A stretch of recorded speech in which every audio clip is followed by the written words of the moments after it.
ব্যবসার মৌসুম, রমরমা ব্যবসা, ক্যালকুলেটর। এখন আর কোনো কিছু ব্যবসা নাই। পেঁয়াজ আপনার আগে ছিল পেঁয়াজের ব্যবসা, আলুর ব্যবসা, কাঁচামরিচের ব্যবসা। এখন শুরু হয়েছে বাংলাদেশে ক্যালকুলেটরের ব্যবসা। কারণ কি জানতে হলে পুরো ভিডিওটা দেখতে হবে।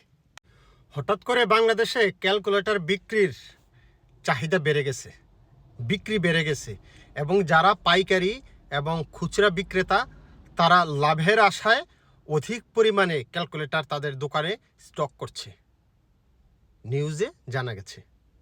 অনেকেই বলছে এটার কি কারণ এটার মেইন কারণ অনেকেই খুঁজে বের করতে পারতেছে না যে কি ব্যাপার। যারা খুচরা বিক্রেতা তাদের দোকানেও অধিক পরিমাণে ক্যালকুলেটর, আবার যারা পাইকারি বিক্রি করে, পাইকারি কিনে এনে আবার খুচরা দোকানে বেচে, তারা মানে স্টকের পর স্টক তাদের পাইকারি দোকানে ক্যালকুলেটরের এরকম আপনার তাক তাক তাক তাক হয়ে আছে।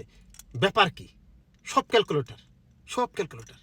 এটা বিভিন্ন পেপার পত্রিকায় বিভিন্ন নিউজে উঠে আসছে যে হঠাৎ করে কেন ক্যালকুলেটরের চাহিদা বেড়ে গেল বাংলাদেশে। কেউ বলতে পারতেছে না, কিন্তু জিনিসটা তো আমি জানি।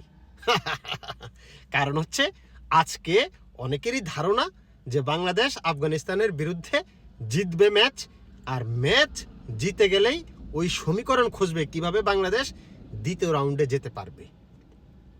আজকে বাংলাদেশ জিতলে তো 2-4 পয়েন্ট পাবে। তো ওইদিকে যদি শ্রীলঙ্কাকে আফগানিস্তান আবার হারিয়ে দেয় তাহলে তো সবার পয়েন্ট 4, আফগানিস্তানেরও 4, বাংলাদেশেরও 4, শ্রীলঙ্কারও 4। তখন ক্যালকুলেটরটা কাজে লাগবে যে কত রান রেটে জিততে হবে, শ্রীলঙ্কা কত রান রেটে হারবে, যেহেতু আফগানিস্তান রান রেট বাড়ায় রাখছে ওই যে হংকংয়ের সাথে। এটা একটা হিসাব নিকাশের ব্যাপার।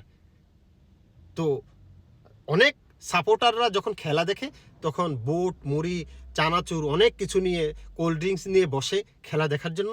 আর বাংলাদেশের দর্শকরা নাকি মাঠেও ঢুকবে ক্যালকুলেটর নিয়ে, এবং এমন একটা প্রতিবেদনে আসছে যে বাংলাদেশের প্লেয়াররা আজকেই ক্যালকুলেটর নিয়ে মাঠে ঢুকার অনুমতি চেয়েছে আইসিসির কাছে, যে আমরা শুরু থেকেই ক্যালকুলেটর নিয়ে মাঠে ঢুকতে চাই, এই অনুমতি দাও।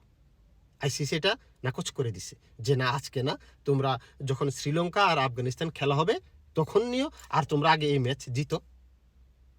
তবে বাংলাদেশ হারুক কিংবা জিতুক, ব্যবসায়ীরা কিন্তু লালে লাল শাহজালাল হয়ে যেতেছে, বিশেষ করে ক্যালকুলেটর ব্যবসায়ীরা। মৌসুম চলে আসছে, ব্যবসার মৌসুম।